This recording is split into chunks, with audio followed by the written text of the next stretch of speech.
We played Michael Porter and they destroyed us, and I don't know how much he had, but like he didn't miss a three. From I learned a lot of stuff. He's in the gym at night, like during the playoffs. Like I would always go back to the gym every single night. I wasn't playing, and he's showing up every single night, getting a workout in with C. Hines, his trainer. And he was like, if this guy's gonna be in the gym at night and he's got a game tomorrow, a playoff game tomorrow, then I'm gonna come in every single night. When I first got real minutes, I had gotten some garbage time. That didn't really count. It was against OKC at OKC, and they had Melo, PG, Russ, and that team. So I check in and I go to the free throw line, and Melo's next to me, and this is my childhood right here. So I was kind of looking. I was like, oh, this is amazing.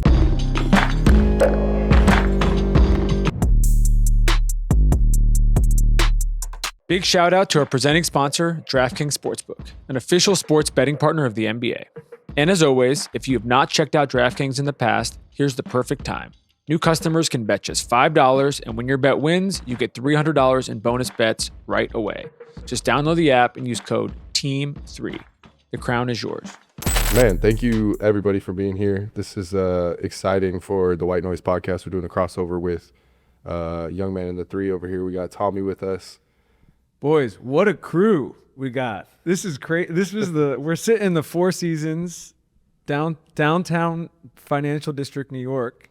We got a bunch of regulars from the show. Luka's the only one who is not. First, brand new. This is his first one. How many podcasts have you been on before this? I've done a couple, especially in college, and a couple of my friends had one. Connor, he had one for a while. So I've done a couple, but not too many. I got a bunch of questions for all y'all. I want to start. What was your favorite story from this summer, workout wise? Oh, you just talking about my summer stuff? Yeah. Favorite story? I mean, it's tough to name a story, but it's definitely it's always exciting and interesting to see the amount people will drive and come down early in the mornings. Sometimes I work out at 6:30, 6, and people would drive 3 hours, so they were waking up at 3 just to come and guard and stuff. So I have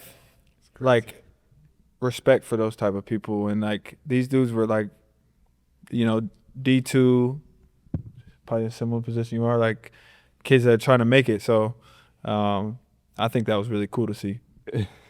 It's funny that you bring that up because I had people tell me in Denver, they're like, Derrick doesn't, because everyone knows the story that you pay them per stop that they could get on you, blah, blah, blah. I had people tell me in Denver, I will pay Derrick to work out with him. I'll pay Derrick if I can come and guard him for an hour. So I've heard that multiple times. I think that you definitely started a trend. I'd be interested to hear across the league, if anybody else is getting their boys in the gym and incentivizing them and try to stop them. It's definitely more enjoyable to train. I mean, I just like to play with live competition. So for anybody listening, watching this, who wants to volunteer, what is the process to get on this? Please send tapes. You'd have to figure out who is part of my inner circle kind of a thing, and then, maybe get some feedback from other people that say you're legitimate and that can really guard. Because most of the time, the people that are in it is they're overseas, or they're Division I or Division II players who are really hungry. So it's not just Joe off the street. It's legit players. You just opened up the door. He's gonna be getting a bunch of mixed in. This is what I'm saying. I wonder. It's has anyone ever snuck through who they were there for 30 seconds and you were just yeah. Have you ever fired anybody? You ever fired anybody? That would be no, but I've definitely had people where I'm if there's 4 guys, then it's you're probably just a rebounder or a captain for the day. It's too easy. I'm frying you. I'm frying you. It's too middle workout. You're hey, just rebound, man. Appreciate your help. Yeah. Actually, man, thanks for coming. If you could just grab the rebounds and kick them back out to us. Yeah. That would be you. That would be me for sure. What does your summer look like generally? Well, recently, I mean, last couple of years we made the playoffs, so it's a long ass summer. So April, May, you kind of just lifting and working out, watching the playoffs, and when you hit late May, that's when you start getting on the court, getting shots up, and then June, that's when you start to kind of ramp it up. But it's a long off season that time, so most of the time you just chilling. for like the first 2 months, and it's like boring because you're just watching playoff game after playoff game. That's fun, but like obviously as a competitor, you want to be a part of it, and so you just gotta sit there and watch What was guys win. You guys might have already I'm sure you've talked about this a bunch, but like just because I haven't seen you in a minute, what was your first thought when the trade happened? I texted you, I think, a couple of days afterwards, but when you first were like, I'm going to Boston from this experience, knowing what these guys have done already. Right.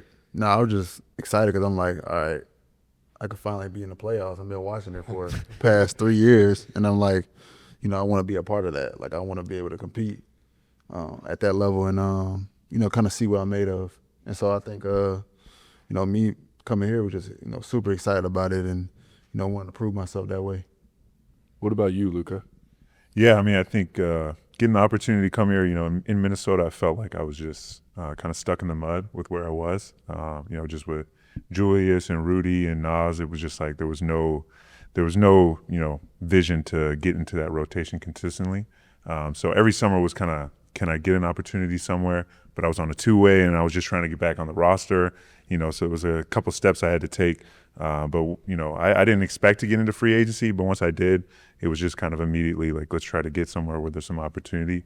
And you know, the Boston thing kind of came around quick, and it was definitely exciting, and just exciting to know that there would be opportunity there, and like to get on the court for like the first time consistently in my career.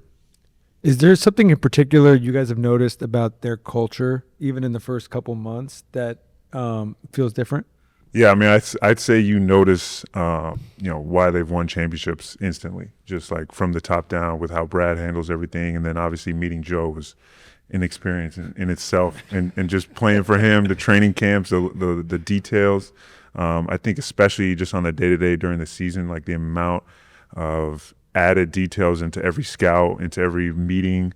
I think it's more of like almost like a football approach with the way we do meetings and like, or watching film and stuff that's different than the way I've experienced it.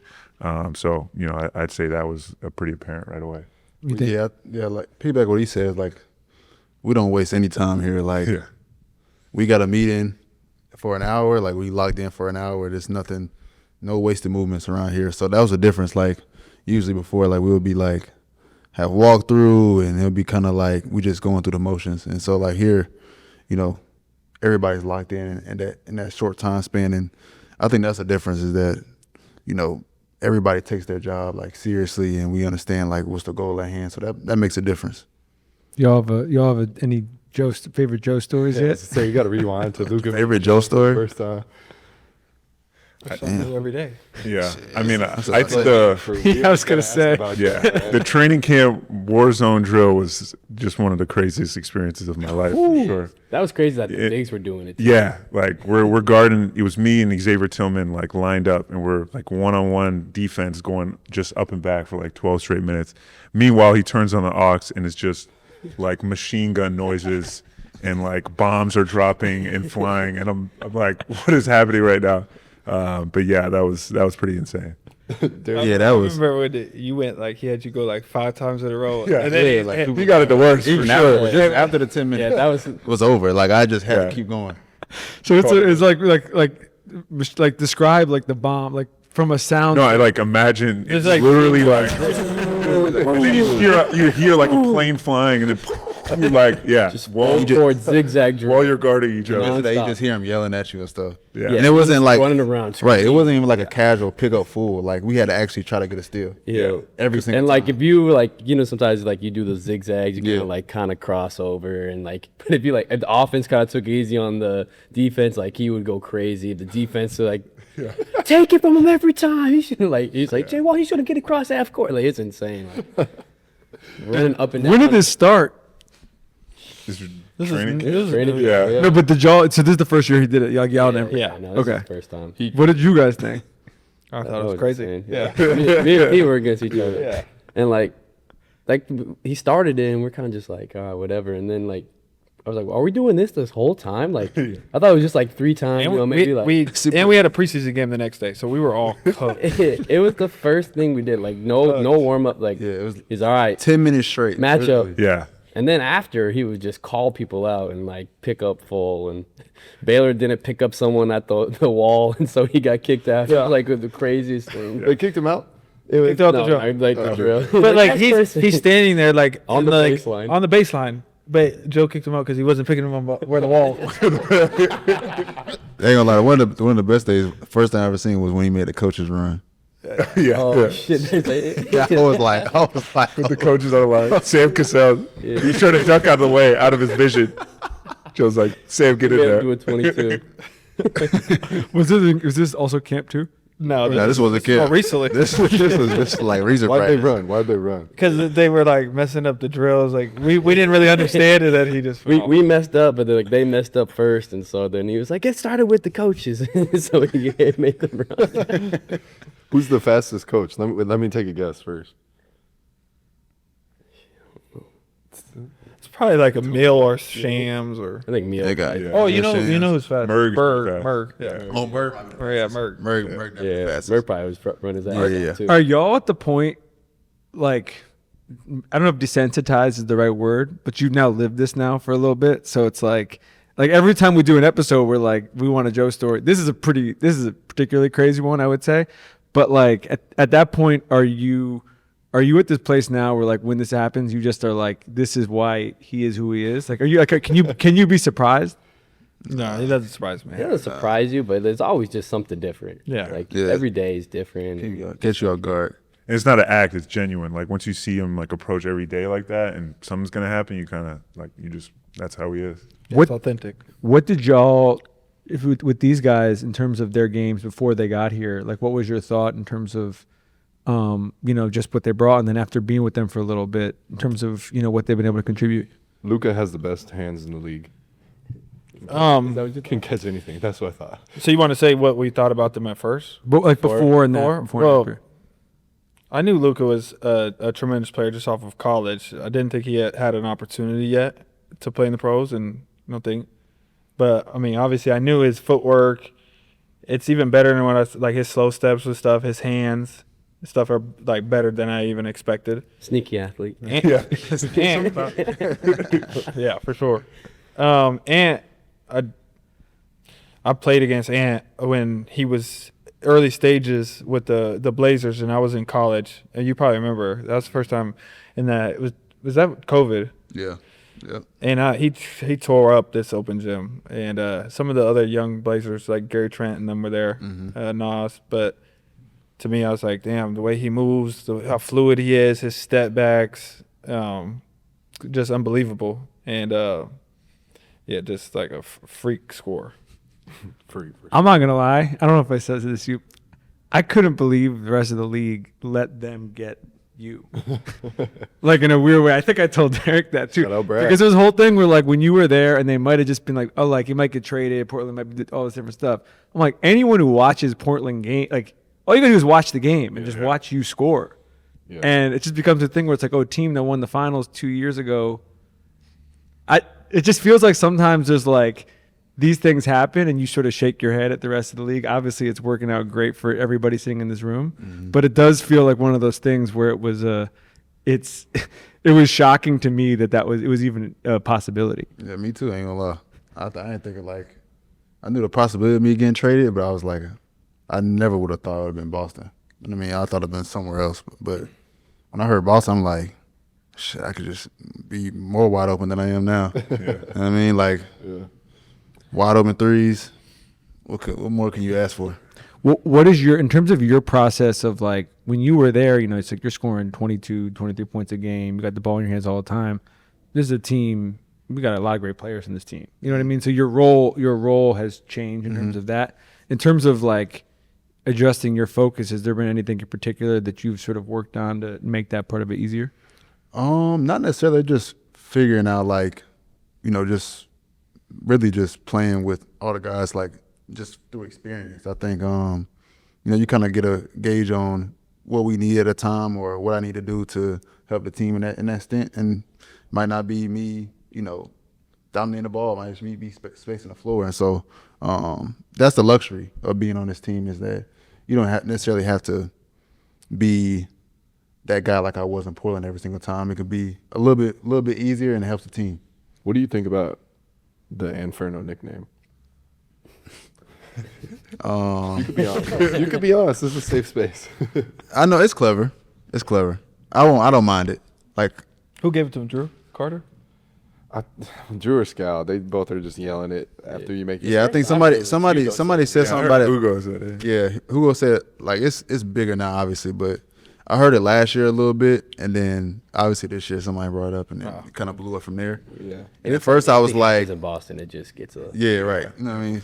Drew and Scal be arguing about how early they can call you Anfernee. Like, you make one, and Drew's like, Anfernee's on. And Scal's like, hey, let him make another one. Yeah. it's okay. I said it's clever. Yeah. I don't mind it. It fits. Not a bad nickname. It's not a bad nickname. Yeah, there's worse out there for sure. I'm curious. I watched this interview the other day with Rick Carlisle. Where he was talking about Derrick, and he was saying he should be an all-star. And we all know all the different things he brings, but I'm curious with you guys now being teammates with him.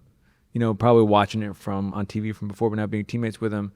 He's too humble to talk about this himself, but now that you're seeing it up close, like what are the little things you see? What are the things that aren't necessarily like in the stat sheet, but that like Rick Carlisle's not just throwing that around. Like, I don't think he's even said that about anyone at any other team. So I'm curious now what you guys think, having been around it a little more. Yeah, I mean, I think the thing I noticed immediately was just, defensively how he's covering so much space for so many people. I think going to a pick and roll, guarding with him is like my favorite thing to do because he just makes my job so much easier, either getting around or communicating on the backside and peeling or whatever it is. So that was like immediately one thing I noticed was just he makes everyone on the floor's job so much easier defensively. And I think just offensively how he just kind of orchestrates and can find the pocket for those threes and different things on screening. It's impressive. Yeah, I think the timing is the timing of the time he makes a winning play. Like, it's crazy. Like, how many times you got like a steal or a block, and I'm like, I have no idea how you got that. Like, to be honest, like, my mind can't wrap around that. Like, you can't teach that type of stuff. And so, when you see them making them plays like that, it's just like, that's just a different thing that I've never seen before. Like, I forgot what play it was. It was in New Orleans the first time I was like in awe. You got that block on DeAndre Jordan, and you like somehow ended up with the ball, and like I was like, I know he came down and made a three, but I was still like in shock of that play. I'm like, there is no way, there's no way. Like, I didn't even care that I made a three. I was like, there's no way he got that ball, like against DeAndre Jordan like that. Yeah, and it's just like stuff like that is just like, something you've never seen from a guard before. And you like see him in the like 2-on-1. It's like these guys don't know what to do. Like they get so confused in transition. He's like blocking a shot or just making them throw a crazy pass. He makes it look very easy, but it's extremely difficult. Right. Well, I appreciate you guys.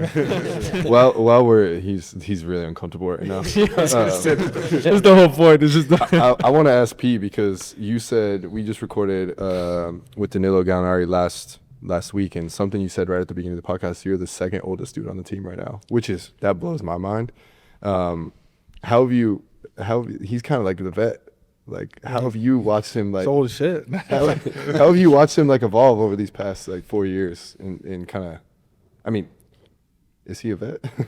Does he? I mean, he's for sure a vet.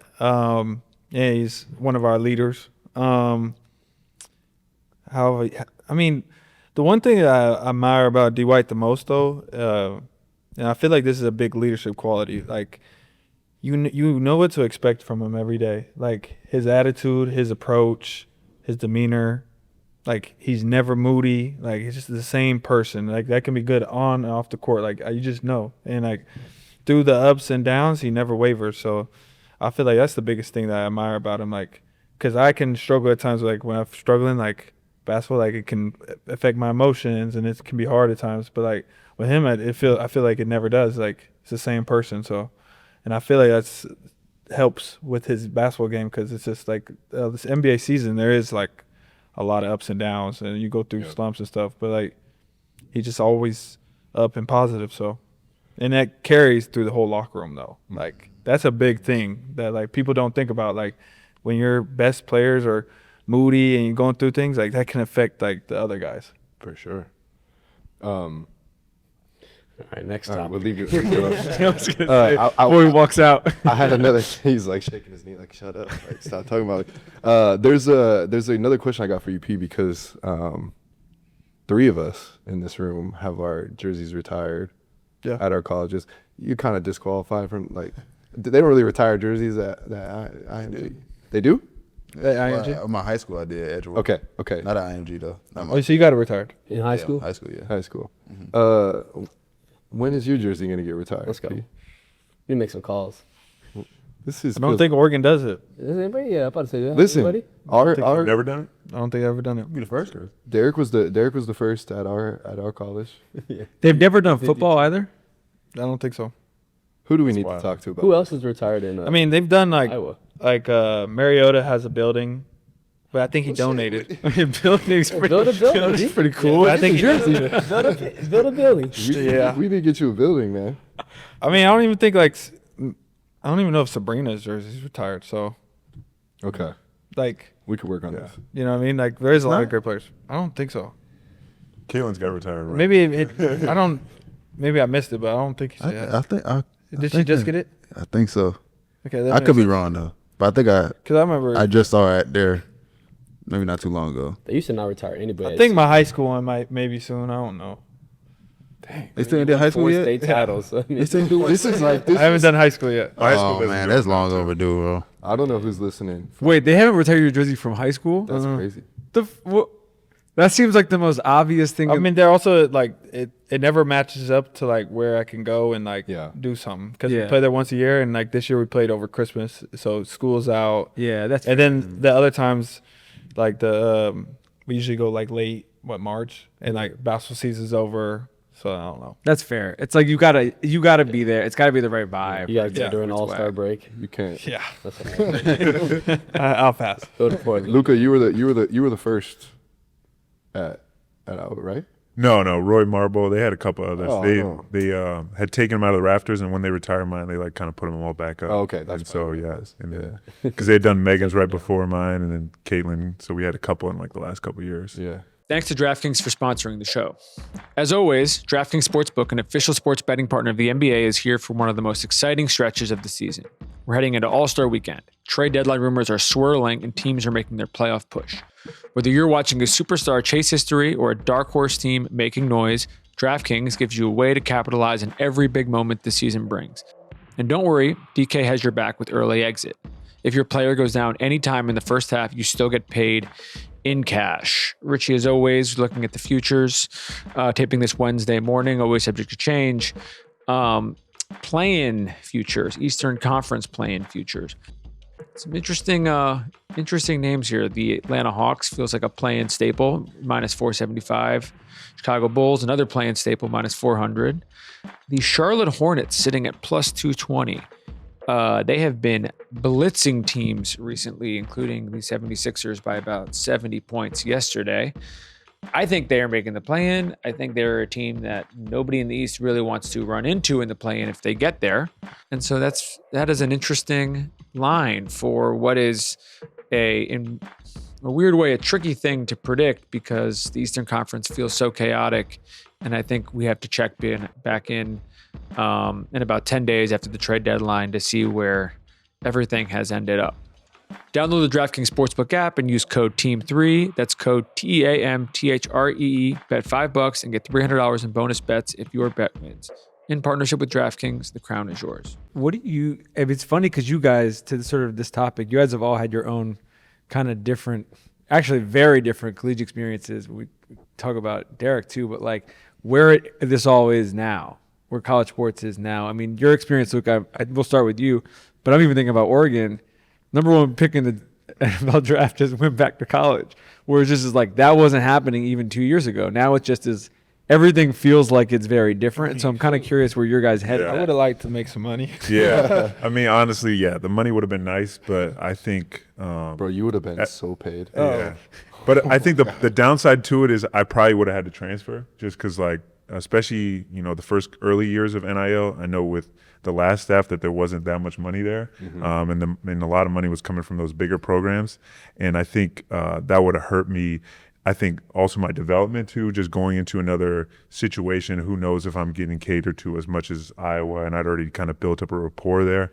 And who knows what, and I think just in general, just knowing that I was there for 4 years, the relationships, the people, my friends, all that, I think that would have been kind of, it would have been different. And so I'm glad I kind of didn't have to deal with that and could wait to make that money in the NBA. I feel like that's what kids are missing now with the college sports is like they're leaving after a year. So like colleges don't really get to get behind kids and like really be a part of that program. And yeah, my freshman year we were terrible, and I had struggled a lot, like at different points, lost a starting job, and like it was part of it to kind of develop. I had to wait till Tyler Cook left college to become the guy, and like I remember that, like coach brought me in his office, is like kind of basically like handing me the keys, is like, now it's your turn. And so I think a lot of guys don't wait for that moment, and they kind of leave before it gets there. They want it to be handed to them, and I think there's something about the development and waiting and being ready for that that makes a difference. We were just talking about that on the bus. Like it's different now for like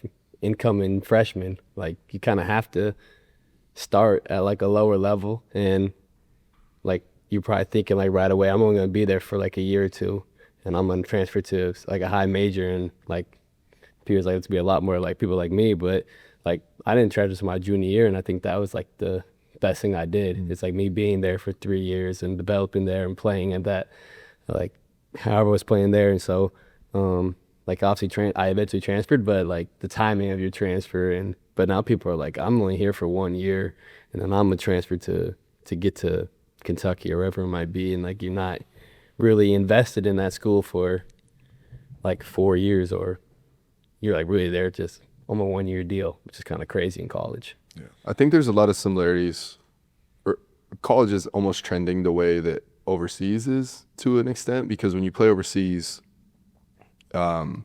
everyone is mostly on a 1 year deal. So you're this team and you're working towards a goal as one team, but you're also like inevitably like looking out for yourself, because you're like, I gotta get to the next spot. I have to play really well to get to the next league or the next team. And I think that's kind of happening in college, where you're building this team, but at the end of the day, the top 3-4 guys are looking out for themselves. And it's a tough spot to be in, because you have to. If you want to go make that NIL money, if you want to get to a bigger conference or whatever, especially the way it's shaping up, like to what you were saying, you have to be selfish to an extent. And that's really what, like, something I noticed with overseas is like you have 4 imports on the team, and all 4 are going to be gone at the end of the season. So like, maybe I'm not going to swing at the extra swing, or like maybe I'm going to try to go off on this big game. And it's a terrible way to think about like the idea of a basketball team, but it happens because you're trying to level up. So I see that a little bit with the new mid majors, man. I don't know. Like it's tough for them. Like they kind of develop a guy for 2 years and then gone. Yeah. Now they're getting $2 million out of big school. So I feel for those. Do you think you would have gone? If it had NIL? Yeah. Probably not. Yeah. I mean, he was Probably not. Right. But knew the money was coming. He was like, probably not. But I think I'm curious to see if like now with NIL, if these like mid-major schools are actually gonna be like tournament like Cinderella stories. I wonder if it's gonna be like more frequent or less frequent now. yeah, With NIL.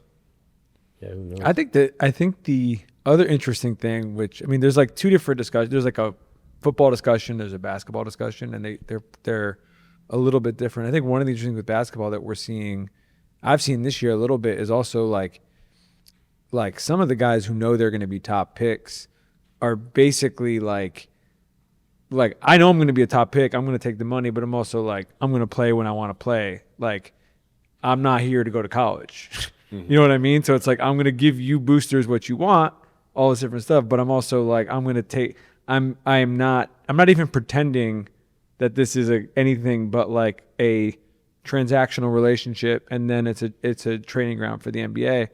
And so what I'm kind of curious about is like, when at what point that will the people funding it are going to be like, we're not getting anything out of it. You know what I mean? Because it isn't like a thing. It isn't like there's the same relationship as you have in other things where it's there's a $1 billion endowment and XYZ is going to this. It's like, these are like individual people writing checks to be like, I'm getting Luka to transfer from Iowa to NC State. And then all of a sudden Luka's like, well, I don't want to play for the next 2 weeks, but like, you're still paying me, you know? And so like, that's the thing which is kind of happening left and right. And so a lot of this is on, like I was talking to Cam about this the other day, cause his brother is going through it. His brother's playing at Ohio State, and there's all this controversy about it because this is his 6th year in the NCAA. And Cam studied this in college at Carolina, and he's basically like, the NCAA has like ceased to exist as a governing body. Like, it's just a wild, wild west. Like, they have no rules on anything. So basically everyone is kind of making it up as you go along. And so to that point a little bit, you're kind of just like, well, I might have done it, but I'm also like, I sort of like don't need to answer to anybody. You know, I can kind of, whatever the best decision is for myself and my family, like that's it. And like, don't need to overthink it. Yeah, that's true. I mean, the end goal was to get to the NBA, and Yeah.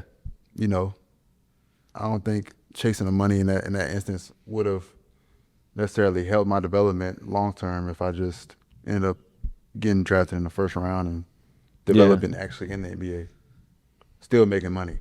So I don't think it really would have mattered.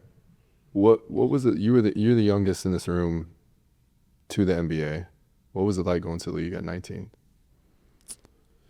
Man, it was a lot. 18? You were 18 or 19? 19. I was 19. I just turned 19. It was a lot. You know, just going into a locker room for like grown men, and I'm just like a little ass kid, just like still thinking about little kid stuff, and like, so I'm just sitting there quiet as hell and just listening to what everybody is doing, just paying attention to everybody around me and just learning. I mean, that's the best thing I could do. For sure. Everybody knew that I was a little kid, and they kind of treated me that way. And so, you know, I think I was pretty well taken care of, like, especially early on in my career with all my vets, and they made sure that I wasn't exposed to the wrong things too early, and they made sure I was always on the right track. And so I'm appreciative for them to, you know, taking care of me in that way, because, you know, you hear a lot of other stories where young kids come into the league and they get poisoned early, and that kind of shapes the way their career goes. And so I'm happy that I went to a locker room with some good guys that was taking care of me that way. Some vets are so important. Yeah, it's Crazy. Who was your first vet? Yeah, Kevin. I had a lot. I had You know, like Dame, CJ, E.T., Alfred Camino, Mo Harkless. Those are kind of like the older. They were all older at the time. So Yeah, the older I had a good group of guys that was like, you know, we were a playoff team, so like we had a whole bunch of vets, and I think that was kind of like the last years of the NBA where I felt like we actually had like old teams, and you know the backside of the bench were full of some old players. Now where they, you know, the backside of the bench is always going to be a guy that's 19 and developing. So, you know, I think that helped me out a lot, is just being around older guys early. who looked out for you the most, you think? Man, definitely E.T. for sure. E.T. and Dame. I think E.T. was more off the court. Like, he kind of, even though people say E.T. might have been a wild dude, but E.T. kind of like showed me, like, even though I'm doing this, don't do this right now. Do as like, I say, not as I don't do. do this. Like, don't be like me. Like, I love I'm gonna teach you the right way to do things, and it's, He's the best. you know what I mean? Like, you're gonna enjoy yourself, you know, you're gonna enjoy your money, but also just know that, you know, basketball is most important, especially right now. You're not playing.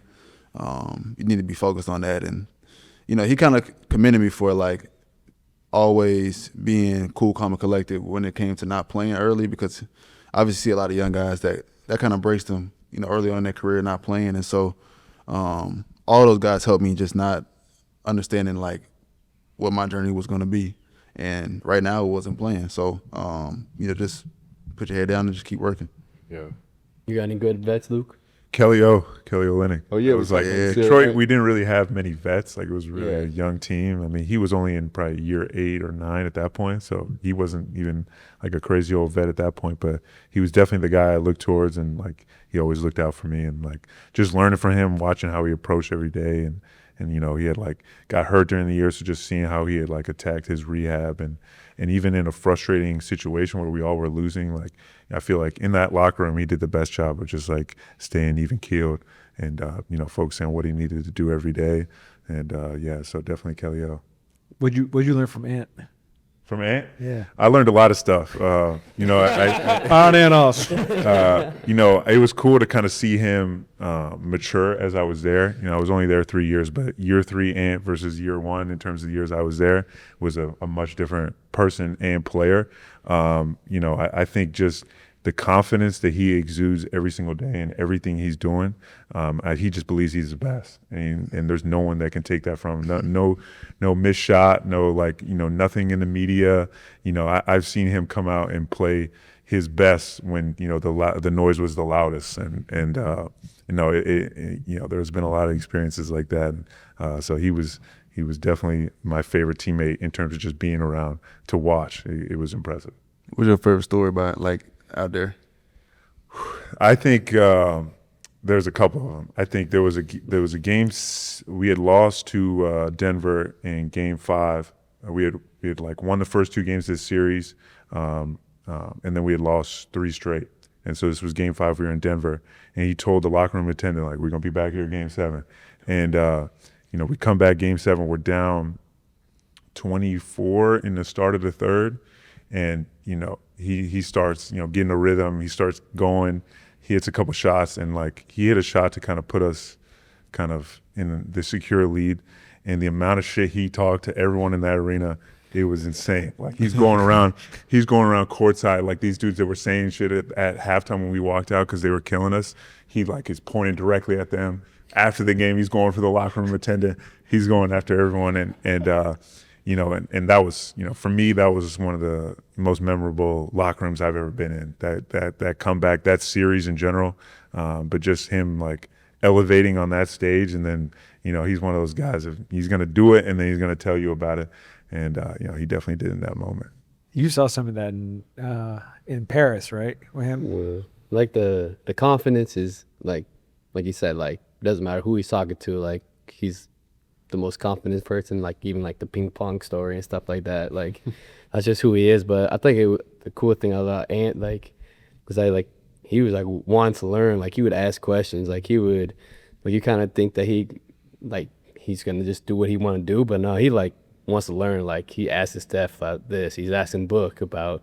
He's like, yo, Book, you got a pretty jumper. Like I've been watching. I'm gonna start like this. Like I think those little things that, obviously like him talking, everything gets all the attention, but like it was like those little things that kind of caught my eye when I was with him in Paris. And so like definitely a student of the game. You could kind of see that how he's gotten better every year. Yeah, he works, man. He's in the gym at night, like during the playoffs. Like I would always go back to the gym every single night. I wasn't playing, so it was like that. Even during the season at points, it was like the off season for me. I was just in there working, and he's showing up every single night, getting a workout in with C. Hines, his trainer, and like it was like, if this guy's gonna be in the gym at night and he's got a game tomorrow, a playoff game tomorrow, then I'm gonna come in every single night. Did you have some of that with Dame? For sure. That was one of kind of how he said it, like, he was in there working when, he had his height of his career. He's playing the all NBA level, and we going into the gym at the same time. And so, like, I had no excuse to be lazy or feel like I don't have time to do anything. And so he taught me just the work ethic and how to approach the season, how to still get your work in during the season. Just the overall approach to the game. One of the things, it's funny, when JJ and I started the show, Dane was our first ever guest, and we probably had him on like 3 or 4 times, and we talked with him about this a little bit, and I haven't seen him since he left Milwaukee, but his range, just like his physical range, like where he's able to shoot from and how he uses his legs to do that, was that something is that transferable? Like, could you, because people would sometimes, whether, I don't know whether you like the comp at all, when people would compare you guys a little bit, but like, is that something when you could take elements of his game, can you actually do that? Or is that kind of like a one-of-one thing in terms of just his ability to actually like physically stretch the floor? I think it could be done. I mean, maybe not to the extent that he can. Yeah. Like some things just God given, and I think that's one of those things he's got. But I think Honestly, I honestly think it depends on how you shoot the ball. Like a lot of one motion guys can shoot the ball at a deeper range just because they don't have to exude that much energy to shoot. So like me, P, D White, we can be able to stretch the floor that way because our shot doesn't take that much energy to get there. So I think it's all depending on how you shoot. You can see guys that got two motions, it's harder for them to shoot because now it takes a little bit more effort to do it, and as you get tired, you know that those shots can become short. So I think it depends on like the type of shots you can shoot. I need to see Luka pulling from there before the end of the year. Would you agree with that, P? Yeah. One motion. One motion. One It's just motion. it's different when the guy like has a little hitch. Like it takes all the. Cause I feel like to be able to shoot deep, you gotta have like starts with your legs. Yeah. Were you there when he hit the shot against OKC? Mm-hmm. Yeah. I want to hear your experience with that, but people literally say that shot changed the NBA. That specific Changed a shot, lot, to be honest. because the PG they did the Shea trade after that, Yeah. They did. and it was literally like if he didn't go do that, then they wouldn't. Then all that everything with OKC would have been totally different. Yeah, I think yeah, I mean, in that moment I really couldn't describe it. The moment it was like you see him sizing up and then he just steps back and just shoots from that deep. And I mean, everybody on our team expected to go in if he's shooting that shot because he one of those guys that's like, you know, obviously super confident in himself. And so we knew if he's shooting that shot, we knew he's confident enough to make it. And like I said, that changed the NBA for sure. Like it did. Like it changed the NBA. True. That was a crazy series. That was a crazy playoffs though. Like Yeah. Portland. We went through some good series, like playing OKC first round and then playing Denver 7 games. And that was the first time I really seen like Joker like start to become Joker. He wasn't there yet, but like you could see him starting to become that. At first it was like we gotta stop Jamal Murray, but like we didn't really expect Joker to be that good until like obviously the next year we saw him next year and it was like, oh yeah, this dude is. What was the thing? What we was played the him in the difference? first round. Like Huh? we played him in the first round. And For real? Like, yeah, Jokic is. I'm like, This stuff I mean, is crazy. yeah, it's just tough to stop him. Like he does everything. Like it gets to a point where it's like you much rather like our scouting reports, we much rather let him just play 1-on-1 and score the ball, score 50, and instead of him just kicking out everybody for threes. And so that sometimes still doesn't work. Problem is he's efficient though, so it's like you do 1-on-1, he's gonna make like the Clippers did it, 20 for 24. It's like he almost better living with threes. The Christmas game, how much he has? Some crazy stat line. 58. Yeah. Yeah, bro. Come on. Yeah, 50. I think it was like 58, 20, and 16 or something like that. It was like some crazy thing when you look at it afterwards, because you also can't always tell when he's putting those numbers up because it doesn't look like he's hunting for them. Like it kind of just Bro, happens. you look at the box score like 2 minutes into the third, and he has a triple double. You're like, how? Every game, not every game, but It's ridiculous. I'm curious, P. I saw this stat earlier yesterday. I think it was yesterday. You're number 1 right now in the league in ISO scoring. You're 1, Shea's 2, Luka's 3. So good company. Mm-hmm. How much have you done anything differently? How much of this is the guys coming over the summer? the list of Bring 'em back. The janitors coming through. That you're like what is the, because you've always been good, but like no, I mean number 1 is number 1. The guys just listed is like it's an accomplishment. I feel like it's just like over time getting better at my craft, learning how to be more of an efficient scorer, especially in the paint, and like learning how to get my shot off of different defenders, guys that could be bigger than me, guys that are the same height, quick, whatever. So just learning angles and all that. So and I still feel like there's another step for me to take and keep getting better and better. So, but for real, it's just like keeping guys off balance, and I really like my pull-ups and stuff like that. I'm comfortable with it, so. But I just need to learn how to get some fouls and stuff, and I can be a little better at it. I'm curious, your guys, you two in particular, because you've been here versus like you guys just getting here, like your approach this season, we talk about it a little bit. You guys talk about it on the show a lot, but your approach this season, where you've been the last couple of years, obviously with JT being out, I'm not sure you're paying that much attention to media or whatever anyways, but at the same point, it's like JT's JT, and he's not there. So you guys know subconsciously, like, that's a big loss. Just how what you would attribute the success to so far, basically knowing that there's this massive hole that exists, because I think everyone is now understanding sort of what's happening and they understand how impressive it is. But like just watching it from afar, it's one thing to go on like a 2-week stretch. It's another thing to, we're taping this in January and you've been able to, really just have a great year so far sort of without that. Well, I think we're winners. So like, I feel like that's the biggest thing. Is like, yeah, obviously JT is a tremendous player, and like, we definitely miss him being out there, and like, he elevates our team to new levels. But like, a lot of us know how to win and what it takes to win, and that's like, especially in regular season, it's like showing up every night and competing defensively, offensively, and just like, the one thing I think is really good about this team too, and we're kind of talking about it on the bus, it's like, we do a good job of like different stretches throughout the year. Like Ant could go on a 3-game run where he's just killing.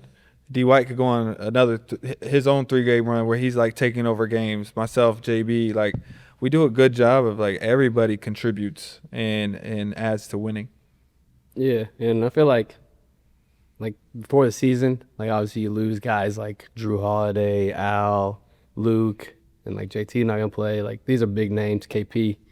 Like people know they are, and then like we kind of fill in with guys that are kind of haven't proved themselves, or like they're just waiting for this opportunity, like Luka and like Jay Wall, Hugo, Baylor. Like we got a bunch of guys like that need me, like that have just been waiting for this opportunity. And even like Ant was like getting disrespected when he got traded, like so like we kind of all had that like chip on our shoulder. Was like, oh, they don't think we're gonna win. They don't think that I can play in the NBA. They don't think I can do this. And so, like, having a bunch of guys have that chip on their shoulder, and like P says, like, doesn't matter. Like, some games it might be Hugo that closes. Some games Hugo plays 2 minutes. Like, we have that bought in together where it doesn't matter who it is that night. We just got to go out there, be the hardest playing team. We got to be the smartest team. And so everybody kind of has that chip on their shoulder, and we came together, and, like, we're not satisfied with where we're at right now. And, like, we have a standard, and we got to live to it every day.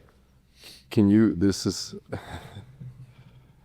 I would say that not just the players have a chip on their shoulder. You want to talk about the conversation that you had with Joe on your birthday when we were golfing? Well, yeah, we were golfing. It was my birthday. We were golfing in July. And he calls me. He's like, "Happy birthday, man." I'm like, "Appreciate it." And he's like, "Everybody thinks we're gonna suck. I love it." And then he hangs up. And so like that was just like, I was it's like aging nicely.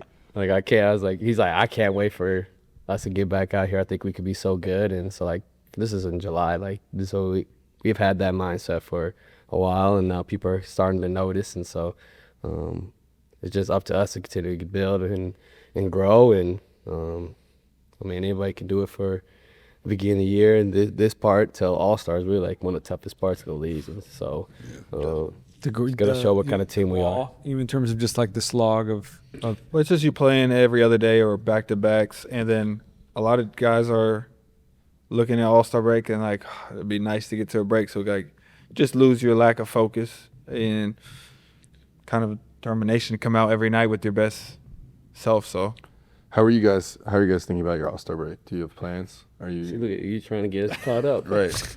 Oh yeah. Well, I know you're not thinking about it, but I mean, you probably got a plan if you're gonna go somewhere and put your feet up, or like. Yeah, for sure. Like, I think it's definitely you definitely got to get away. Yeah. Like Especially for like our mindset is once we come back, like it's go time. Yeah. You know, come back on point and then playoff. So I think All-Star break is an unbelievable time for guys to get away, take a second, evaluate everything that's gone on, and then like how do you want to come back and approach it and finish strong. Oh, yeah. Do you guys feel like broadly speaking, trend-wise with the league, like everyone's trying to play fast. This is a period the last couple of years, everyone's trying to shoot threes. Does it change your sort of approach at all, even knowing this? Because I think it's really interesting when you're basically like every night we know what we have to do to show up to win.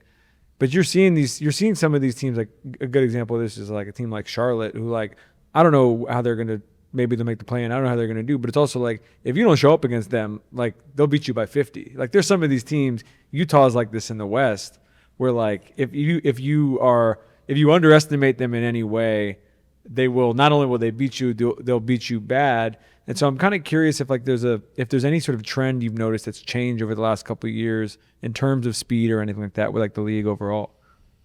I mean, teams are always getting better offensively, playing faster. That's really You just play the trend. fast and you make some threes and Things you can turn it over and they make some more threes. Like Who's a couple teams and players who are like not obvious, not going to the All-Star game, not even necessarily like people or everyone's talking about them, but like you played them this year and you were just like, yo, that like I think they have a couple players on each team that can do that to you. Like we played Michael Porter and they destroyed us, and I don't know how much he had, but like he didn't miss a three. And then you could play Indiana and like Keon Jay George. Huff, Joe George. Like Yeah. it's every team got some dudes, and if they're feeling it that night and it's going for them, then it's gonna be a long night. Mike's a crazy shot maker. Like when he's on, when he's on, You can't do nothing because he just catches and shoots. He's gonna miss the wide open one. Oh, he's tall and you can just shoot that well. It's like And he jumps Shoots high. it. there's no contest. It doesn't even matter. Yeah. He's not putting it on the ground either. He just he's talking about confident. He might be right behind Ant with that, where he's getting them up, and especially now. I mean, you guys got playing tomorrow, but like he's getting them up. So you just start. You can see him. You can see why when he's in a place where he's able to do that, why this is happening, because that's just is like it wasn't necessarily the case in Denver, but like now he's able to. It's a prime example when they played in Boston. He was shooting like crazy shots and everything was going in. that's what I was saying. Like, And then they swing and he'd be wide open and he would miss it. yeah. Yeah. But wide open ones are tough. But the league is so talented now that like there's guys on each team that are capable of having nights like that. So I think what we do a good job is just coming in like, we got to take people's water away right away and like not let anybody catch a rhythm, because once they catch a rhythm, it's hard. Yeah. Thanks to DraftKings for sponsoring the show. The NBA season has this perfect rhythm right now. We're past the feeling out phase, teams know who they are, and the playoff picture is starting to take shape. All-Star Weekend is right around the corner, which means we're about to hit that second half sprint where every win and loss gets magnified. Stars are putting up incredible numbers, role players are stepping up, and there are storylines everywhere you look. With DraftKings Sportsbook, an official sports betting partner of the NBA, you've got a front row seat to cash in on it all. Richie, as always, looking at the DraftKings Sportsbook app. Earlier this morning, we're taping this on Wednesday. They had an interesting, to make the playoffs futures. I'm always curious how they choose which teams they list here. Trailblazers plus 185, minus 235. Not sure about that. The Knicks, for some reason, I know they have been playing great, are on here. Yes, minus 8,000. No, plus 2,000. The team I was most interested in, one of the hottest teams in the league right now, who we're going to have an episode with coming up fairly soon, are the LA Clippers. Yes, minus 105. No, minus 115. Clippers, as you guys probably know, are 8-2 in their last 10. They've really been on a heater since Kawhi came back in the middle of December. They're up to the 10 seed in the West. That is a team right now, not only do we think they're going to make the playoffs, they're looking like they're trending towards that top 5 or 6 seed. So we shall see how the next few months go. Star Power Hour runs now until All-Star Weekend at the Clippers Arena. Coincidentally, same time, new stars don't check late. Download the DraftKings Sportsbook app and use code TEAM3. That's code TEAMTHREE to claim today's Star Power Hour. In partnership with DraftKings, the crown is yours. I have a Boston specific question for you. We're taping this the Wednesday. It is Wednesday. Broncos Pats Sunday. It's coming out afterwards. So we're trying not to do too much football talk because it's going to be dated. But you're in a particularly unique life situation, I would say. How have you managed this process? These guys are two of the bigger Bronco fans that I know. New England doesn't fuck around when it comes to their sports. Yeah. So what's this like last couple of days? How many times have you had to talk about this in the past 3 days? It's been fun. It's kind of interesting. Like because like I go to like a lot of the Boston sports, so like the Red Sox games, stuff like. So I've been doing a lot of stuff, but I've never been to New England. So On purpose? yeah, it's deep down. Broncos are my team. I thought it was weird. Like my number one. But it's gonna be a fun game. I mean, obviously, but when Knicks get hurt, sucks. But it's been fun. Like there's a lot of Patriots fans around the organization, so I just keep saying that they'd never won a playoff game in Denver, and I got a lot of bets and stuff with a bunch of people. So it'll be fun. Hopefully, when everybody watches this, the Broncos will be in the Super Bowl, and that'll be fun. But every day that goes by, I get more and more confident the Broncos are going to win. So that's where I'm at right now. I just respect you fully sticking to the guns on it and just being like, The Broncos are that's always been my team, like number one. Like, but like the Red Sox, like going to Fenway was like a dream of mine. So like that's always been cool. So like if they played the Rockies, I'd probably still go for the Rockies. But then I wouldn't be as passionate about and with my Broncos. what's your Boston experience been like as like a city so far? I think just TD Garden in general. Just like that's been the coolest part. Just like how the crowd gets into the game, and like every home game is like that. Like they're playing the Wizards, you're playing the Jazz. It's crazy. And I mean, even my apartment building. I live downtown, and we started off kind of slow. And I get on the elevator. The guy's on the elevator with me. He kind of recognized me. So I get off the elevator. He's like, "Get a rebound, man." And he's like, and I'm like, "Damn, it's like that out here." The No fans. way. Yeah, he's like as the door's closing, obviously he waited for that. But he's like, "Get some damn rebounds, man." And I'm like, all right. So, I was going to my apartment. I'm gonna see you again. Like I'm not gonna forget that you. Yeah. So the fans are definitely the most passionate that I played for. That dude is terrified that elevator is going to open. And he's- Yeah, I get stuck and it like opens back up. Him again. That's like the most Boston thing I've heard. What do you think besides the cold? The cold. I think it's really just. I think I love how the fans are like so into the game. I think you go to other places and they're fans of the team, but they're not like invested in the game of basketball when it comes to that. And I think it's different here. Like I didn't mean to add that, but I said it. But yeah, just like even like last game, like Luka saying, like last game was the national anthem was going. I was just paying attention like how many people was in the crowd. I'm like, bro, the game was packed, like all the way to the top. Like the top level was flooded with people, and it was like it's crazy because it's like you've never experienced nothing like that nowhere else. Like you're gonna have games where we might be playing, the Wizards and nobody's there, but like if we playing here, it's like every game is packed. And you're gonna be able to feel the energy in the arena. So you kind of see why like it also helps us, help them win so much. Do you notice something I don't notice in TD Garden is like the start of the third, like everyone is back in their seats. Like everyone is there to watch the game.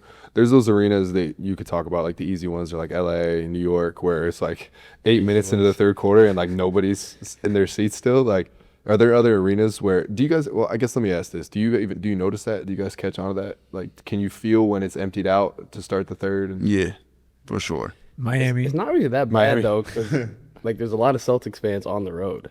So like Yeah, for sure. So they're literally they're there. back in their seat. Yeah. But like, I guess when we started off like slow, like we had a couple games where it wasn't that many people. Well, not as many people as like we've been used to, but it's definitely filling back up. Well, I'm kind of curious, kind of the flip of that, because what I would say, like objectively speaking, about the Boston crowd, I totally agree. And like wait till the playoffs, like the Boston crowd like swings games, where like you'll have a thing where like I've been at a bunch of playoff games that's happened where it's like, or not even playoff games, regular season games, where just like they can kind of sense the run happening, and then all of a sudden, other team is not ready for that, and that will like expedite the run. Are there other, not like arenas you're like, fuck, I don't want to go play here, but like, are there other arenas you've played at that you feel like have that same vibe?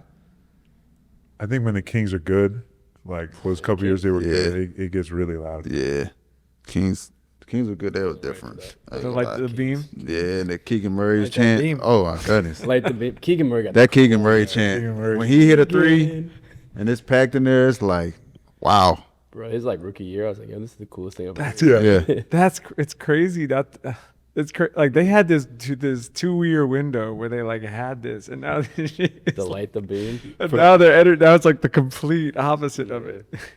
I would say MSG. MSG got great energy, Knicks. obviously. Like, yeah, especially like they're good. Like, New York's definitely special. OKC in the playoffs. That was OKC. one of the loudest arenas I've ever been in. Yeah, for sure. I was gonna say Indy's good. Indy when they're lit is good too. We're in the playoffs, yeah. Indy. They're like a I like that OKC brought back. I remember growing up going to a game, like they'd white out the arena, a playoff game or something. I feel like OKC kind of brought that back the last couple of years. I love that. I think it looks so dope. Everyone wears the shirt. I love it. Like, Yeah, everyone wears the shirt. we played the Lakers in the first round, and they had shirts on the seats, but Nobody wearing. everyone had their fits on and stuff. I was gonna say another one. Yeah, me the same way. I was just there this past weekend. San Antonio when they're good is kind of like that too. Yeah. Because it's just good fans. Yeah. They kind of know. It's like funny it's fans who are understanding what's happening. So fans who like when they pick you guys up, they're not. It doesn't take them like 3 months to understand who you are. Oh, If anything, like their expectations are high from the jump. So it's kind of like they're gonna yell at you in the elevator because you're not doing the thing they thought you were gonna go do. Warriors too. Yeah. Especially when they're back on Oracle. Yeah, Oracle was crazy. Oh, Oracle. You ever play Oracle? Yeah. When we played them in the West Conference Finals, it was probably one of the loudest arenas. We played them, man, in OKC. Think that was the loudest arena you ever played in? Was that For sure. Between them and OKC in the playoffs, for sure. Oracle was. Oracle, yeah. do you guys have a craziest? It could even be college. Like, what's the craziest environment you feel like? You know what I do like is Utah. You like Utah? I like Utah's gym. Like, I feel like the crowd's like on top of you. I can't like really Utah's. think of one in college though. Luka, did you have a crazy? Let's go, Was there a fans. crazy college one? Carlton State. Like arena, I mean, Yeah. I'd say Purdue was my least favorite place to play. Like I honestly, because I've been in Utah's gym, it's kind of similar in how they're on top of you, but just like I don't know, it's like dark in there. The train, every time we would go in there, we'd lose by 40. It was. What's the college gym where the benches are on the baseline? Is that still Vanderbilt. That's Vandy. Vanderbilt. I thought that was Purdue. But I always say this. I think Michigan State purposely puts like the basket that they're going to shoot on in the first half on that side on purpose because it's just like the rim. As soon as you have to swish it or it doesn't go in. So I think they like do it to themselves. So they're down in the first half and then they come back in the second half. Oh. Every time we go there, it was the same story. And this is my conspiracy theory. But it's the worst rim in college basketball, and they only shoot on it in the first half, and so the other team comes in the second half and can't buy a bucket, and they always come back and win. That's.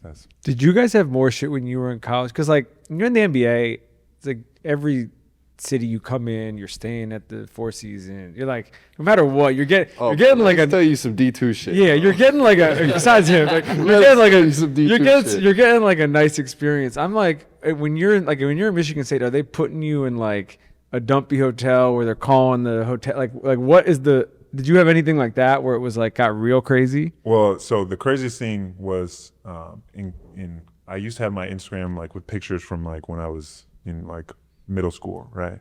And one of my friends had asked me like hang out or something, and I put my number on there. And this was like, this was when I was In the comments? So yeah, in the comments.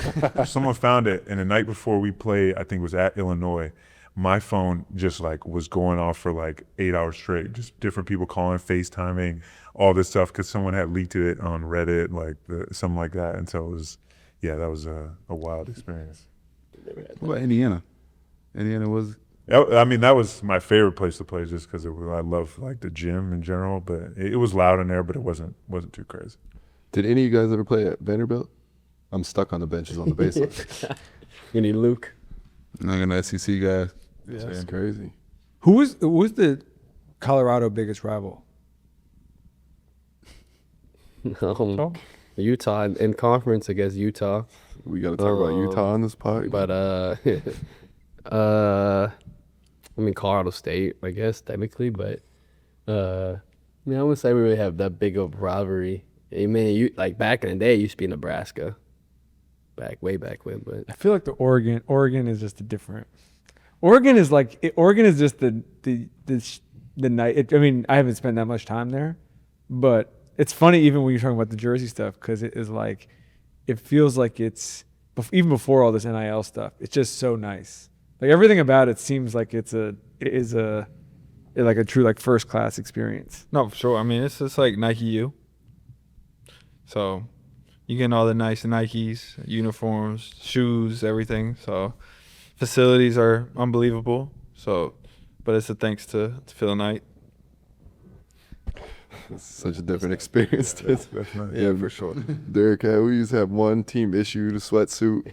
Yeah. We got 1 year, it was Nike. Riding the bus 11 hours to the game the day before, sleeping, sharing a room in the. Yeah. Like, I did a Division II. Like we do this little red talks. Like everybody has like talked about something like they're passionate at, so I didn't mind about Division II. So I was telling them a little bit about our bus rides and shit will make you tough, man. yeah. I was Sharing beds. Here's a Chill. That's a European thing though. I feel like. this is I the thought y'all had to go 3 in a row. Oh yeah, Yeah. we never really had to because we were nice, but We were freshmen. We had 3. I forgot about that. Damn, Somebody has to We make a got the floor. tough times. 3 people in a room. Somebody to make a pallet. It's crazy. wait 3 people in a room. Yeah. That's some AAU stuff. Yeah. When we were freshmen. 3 people in a room, man. We only won 5 games freshman year, so they didn't really care much about us. 3 people in a room is tough. Yeah, That's insane, grown man. Yeah, that's a It's cool when you're like 15. You're like, I'll sleep on the floor, bro. I don't care. Let's put 6 people in here. You know, like AAU type stuff. But It was, 3 people in a room is like borderline like not legal for the like as a fire. bro, we used to travel with we the had to girls. check out at like 11 o'clock, and so we would just be sitting in the lobby for like 2 hours. All the bags and shit. Disaster. That's crazy. Bro, we used to share the bus with the girls team. So the first half of the bus was the men's team, and the second half was the girls team. So until we like really proved ourselves our freshman year, we had to share a seat on the bus, like 2 people on a seat. Yeah. And I would be like arguing. It's like D2, so we have like a 5'6" point guard. I'm like, bro, I'm not sharing a seat. You and the other 5'6" guy are sharing a seat. Like I would try to put like height requirements on it. Wait, so you guys and the girls team was good that year too. Oh, yeah, So they they'd always win, and they'd be like, "Let's put on this movie," and we'd be like, "Fuck Bro, we that would movie." watch. We'd be on an 11-hour battery. We would watch like They're like, "We won, y'all lost." it'd be like Legally Blonde and then like Pitch Perfect. Yeah. 6 Wait, hours. so y'all always play the same team? Yeah. So the girls would play at 5, and we'd play at 7. Bro, insane. And we would play Friday, Saturday. Yeah. Friday, Saturday. So we'd sit and watch the girls. And what was the like you're very close with the girls team. Like what is there? We hated them. We sucked and they were good. But like what? They were. I guess it got a little bit better. No, but like what I'm saying, what's interesting about this, and like we don't need to go into details, Some but I'm like players were the dating dynamic some of like you're sharing it's like a school dance on a bus, and like you guys are traveling everywhere together. I feel like that's a unique situation in its own right. Like I've never even heard of that being a thing. Some interesting stuff happening on the bus, I guess.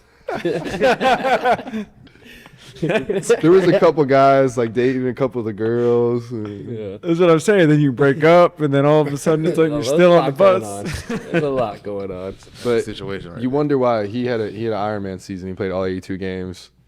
Like it's a lot easier now staying at the Four Seasons and chartering the plane than it was back in the day when we expected him to go score like 35 and guard everybody. Like, well, so toughened you up, man. Good times. I had a good time. This is a question for you guys about Derrick that he's gonna get mad at again. Another one. When you think about this story, think about that, and then you're like, yo, that, and then now whatever, Team USA, NBA champion, all the different stuff. That has to be like up there for like the biggest glow up or whatever you want to call it. You know what I mean? Like that isn't. It's one thing to be like, oh, I made it to the NBA from that. I was thinking about that in Paris, where I'm like, you're on the literal like dream team. And you go from like that experience to being like, oh yeah, it's like the guys on the bus are like Bron, Steph, like a team that's like not going to exist again. Like even 28 is like not going to have that again. It is weird when you actually like step back and like think about it. Oh, for sure. I think you know, you don't hear stories like that other than like I don't know. I couldn't even think of another story like Derrick's, like Ben Wallace maybe. Yeah. Maybe. Did he play D2? Yeah, Ben Wallace played D2. Yeah, that's pretty much it. And obviously Ben Wallace is a Hall of Famer, so Yeah. You got one more jersey to get retired, man. Yeah. Girl, that'd be crazy. But yeah, it's been insane. And that's crazy. That's all he'll say about it. Good journey. It's been crazy, man. It has you been know? crazy. Why'd you guys decide to start the pod? You want to tell the story or you want me to tell the story? You can tell it. A good friend of ours, Austin Eastman, is one of the founders of Kicks. He brought the idea to us, and I think that was a big reason why it worked. You know, I think if it would have been anybody else, maybe someone that we didn't have that level of trust with, he brought it to me. I kind of laughed the idea off, and then he was like, no, seriously, we should talk about it. And then he pitched it to me, and then I kind of played middleman and pitched it to him, and he was pretty receptive of it. And I think the idea at the beginning, and something we still hope to hold true, is that you guys talk to the media all the time. Like, part of your job is talking to the media, and there's just an unfortunate wall that goes up because it's sometimes you're getting baited into questions, or they want you to slip up and say something, and not all of them. There is some good media. But this idea that the world loves Derrick and they know like 10% of some of these really cool stories. And we wanted to provide a space where at the beginning it was just him and I, and then we've started to do more stuff like this, but to provide a space where the guard can come down and we can have these fun conversations, and you guys can tell the stories, the rest of them, the other 90% of the story, and show your personalities a little bit more and be yourselves, because obviously you're all beloved in your own ways in the city of Boston, in the city of Portland, like wherever it may be, right? So it's just this opportunity that we were hoping to create where you can, you know, tell the funny stories and bring that wall down a little bit, and kind of give you also a break to talk about some of those things without it being like in a media place. But to your point, I was surprised at his reaction, you know. Another D2 story that I've probably said here on the podcast before, but he started to become like the face of our university, and we would walk around on campus together, and he was just so shy, and like we'd do interviews together, and he would be like, you know, yeah, it was a good game, and then stop talking. I'm like, bro, you got to give some more. Like, you got to say something. And people would come up to him and be like, man, like, we love you, man. Like, great game last night. And he'd be like, yeah, thanks. And walk away. I'm like, bro, you got to be like nicer to them. So just to see him over the past like 15 years be able to now, like, he's hosting his own podcast, which is a lot of fun for me. And yeah, it's cool. And then we get to be in rooms like this and hear stories about Ant and, you know, ET and stuff. It's a lot of fun. I think it was cool. It's also cool. It's like the beauty of the NBA is it's like, I mean, it's obvious, but everyone has their own journey, and everyone has these crazy ways of getting here. And then these groups get put together where you're like, this time last year, we wouldn't have thought either of you guys would be here. Yeah. Like, there's just like, probably nobody in this room thought this would even be like a possibility. And so being able to like track that in real time is kind of cool, because like we could do this with all of us 3 years from now, but like it's a little bit of like it's like you're capturing a moment in time in real time, which is a thing which I think is it's exciting for like people to experience who are following the team, because like you're watching the game and you're like, oh, I didn't necessarily know that about Luka. I know that about Ant. So that's where I think, I mean, and also to that point, I joke about with him, because we first talked about the pod stuff in Paris, and it was a little bit of the like, I don't know, but I could see it in real time. Every time we do an episode, I'd be like, Derrick is like good at this. Like, he's good at this because everybody likes him and trusts him. And that's the most important thing, because the most important thing is just like authenticity and the fact that like you're doing this for the right reason, basically. And you're doing this for the reason of like, I actually want to get you to open up. I'm not trying to do this to whatever, have a huge Instagram or, you know, have all of these other sort of superficial things. And so, I mean, I think we're seeing already, it's like been amazing how successful it's been to this point. It's just started and it's just going to keep going. I think the last thing I'll say about it too is it's a really cool experience for, I know, hey, you got kids, Derrick and I have kids. It's going to be really cool when our kids are old enough. Like, we live in a world now where, I don't know if it'll be on YouTube or where it'll be, but they'll be able to like hear you telling stories about your career. And like, sure, you'll tell it to them, but it'll be cool when they're at the age where they don't want to talk to you, but they might be up in their room like watching an old podcast of yours. And same thing goes for you guys when you have kids and things of that nature. Like, it's cool, like moments that you can capture in time and stories. And like, who knows, like maybe some things that are said on this podcast or like other things that you guys do, in 20 years, you might be like, oh shit, I forgot about that. I'm glad like I could watch that back. So I just think that's a really cool part too. Like, I'm looking forward to, as my kids get older, I like catching them like watching an episode or something. I think that's cool. Joe, are you watching the White Noise? Oh, that's the White Noise. My man. It's funny, I always ask this question, and it's like a cliche, obvious question, But I actually am really curious.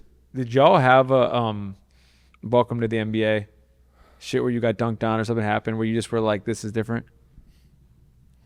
I gotta think of my welcome to the NBA moment. You just told us about yours.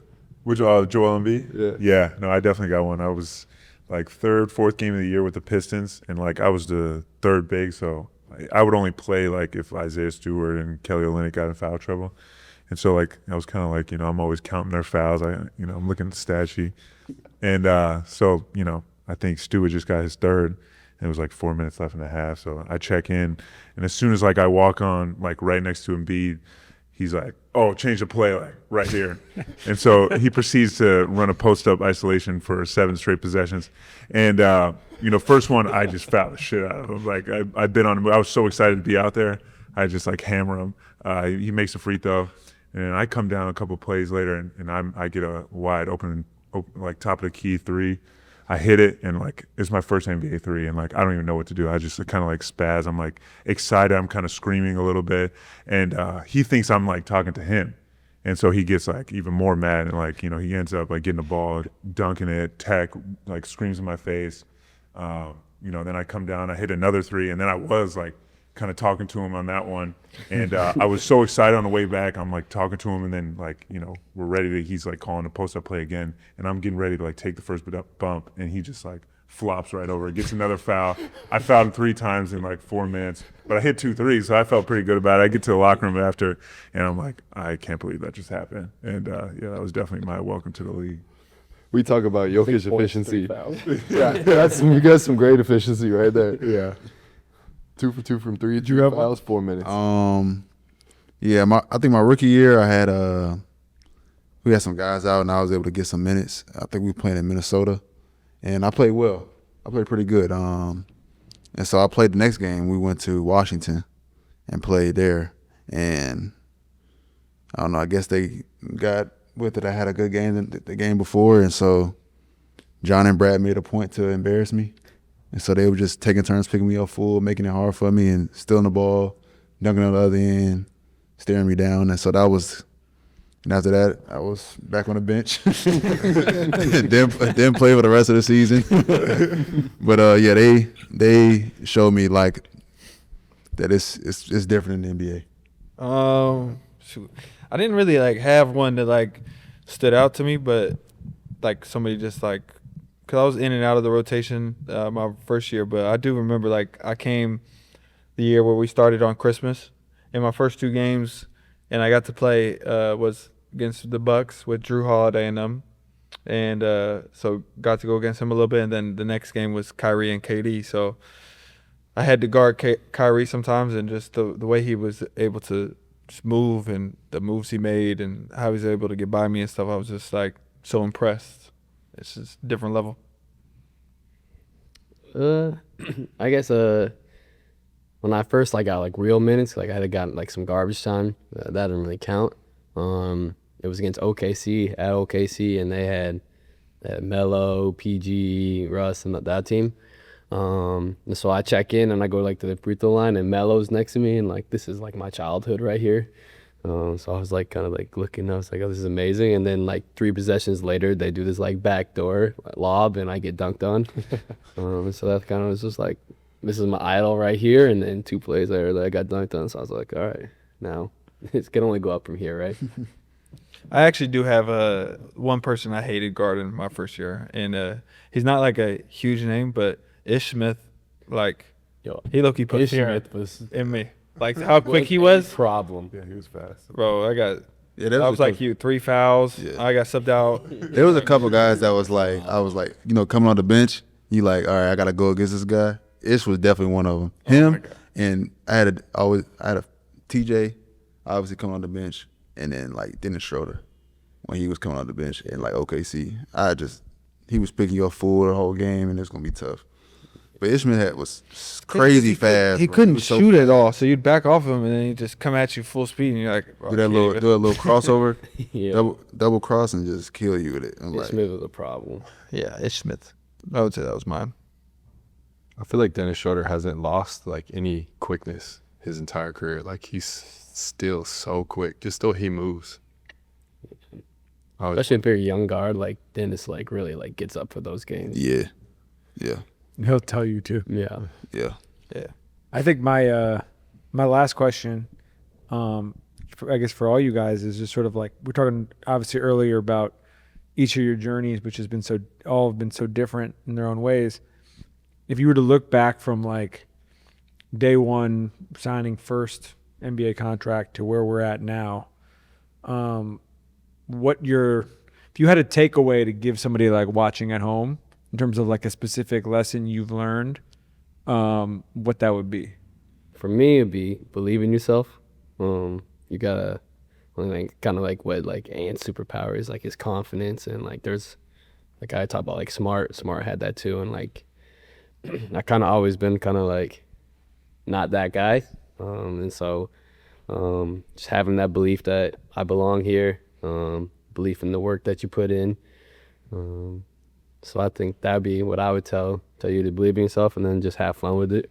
Like that's usually when I'm at my best, is when I'm just having fun, playing around, joking, no matter what it is. So probably those two things. I feel like we talked about this, like everybody's journey is different, and not focus on anybody else's journey, just focus on your work and the plan you set it forth, and just chipping away at it, because you just don't know. Like I read this book, The Alchemist, and it gives like a lot of good like analogies of like people making it. And it talks about this person like mining for a diamond, and he does it for like 5 years, and then he gives up, and the next day a random dude comes in and it does the same spot and hits a diamond. And it like kind of resonated with me. Like you just don't know when all the work is gonna like compound and like fully come together. And so for me, it's just like, it's my journey, and just keep working. You never know when you're gonna blossom. Yeah, I think for me it was just the importance of staying and being ready. Like you just never know when that opportunity is gonna come. And I think after getting cut my rookie year, it was just like when I got back into the league, it was every garbage minute I got, if I got in for 5 minutes at the end of the game, like I was looking at that like it was the most important thing ever to kind of just continue to build. And I'm still in that mindset. I'm still in that mode because I'm still unproven in my mind, and I still got a long way to go. But that's how every game is here for me. Every night I get in the rotation, like, you were talking about the wall for All-Star break. Like there's no wall for me. I haven't been in this position before. This is all like brand new and exciting. Every single game I get to step out there. Yeah, like I would say what Pete said was just running your own race. I think for us, it's like you see a lot of guys that like it's so easy to focus on the next guy and what they're doing. You kind of lose sight on what your goal is and the timing of your goal, and obviously you can't control it for a lot of things, just things you can control. And so I would see a lot of young guys. That'd be kind of the downfall of their career, is just they're so fixated on what this other guy is doing, and it frustrates them, and so they're acting erratic all the time. And now you just kind of you getting frustrated. And I think that was one of the things that I've kind of garnished my first couple of years, is that understanding that obviously you might feel like you're better than this guy or you should be playing over this guy, but it might not be the time for you to play. And then once you get that opportunity, you got to be ready for it. And so that was one of the few lessons I learned early on. It's a pretty good place to wrap up, I feel like. Some sound advice. Oh, shit. Damn, guys. Thank you for coming on. This was a lot of fun. Fun. Yeah. Thank you for having us. We'll run this back post-finals. Post-finals. Yeah, the first ever Young Man 3 White Noise crossover was a success. Yeah, for sure. Appreciate y'all.